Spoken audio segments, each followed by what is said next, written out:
শাসা উপজেলায় অবস্থিত একটি গুরুত্বপূর্ণ সীমান্ত শহর বেনাপোল।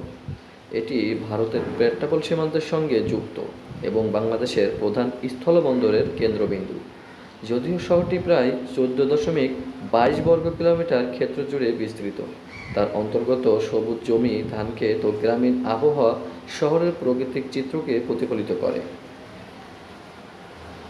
পাখির চোখে বেনাপোল পোর্ট থানার দৃশ্যটি আমরা দেখতে পাচ্ছি। বেনাপোল পোর্ট থানাটি প্রশস্ত ও উন্মুক্ত অভ্যন্তরীণ বিন্যাস দ্বারা প্রচালিত, যা ভ্রমণকারীদের স্বচ্ছ ও নিরাপদ অভিজ্ঞতা নিশ্চিত করে।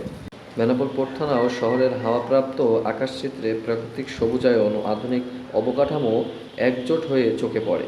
প্রশাসনিক জগৎ এবং বাণিজ্যিক জীবনের মিলনে এটি শুধুমাত্র একটি সীমান্ত এলাকা নয়, বরং উন্নয়ন ও পরিকল্পনার মধ্যে একটি সোনার বাংলার প্রশস্ত ভবিষ্যৎ গড়ে তুলেছে। যদি আপনি বেনাপোল শহরের আশেপাশের দর্শনীয় স্থান, পর্যটন অথবা উন্নয়নমূলক প্রকল্প সম্পর্কে জানতে চান, তাহলে চলে আসুন বেনাপোল শহরে।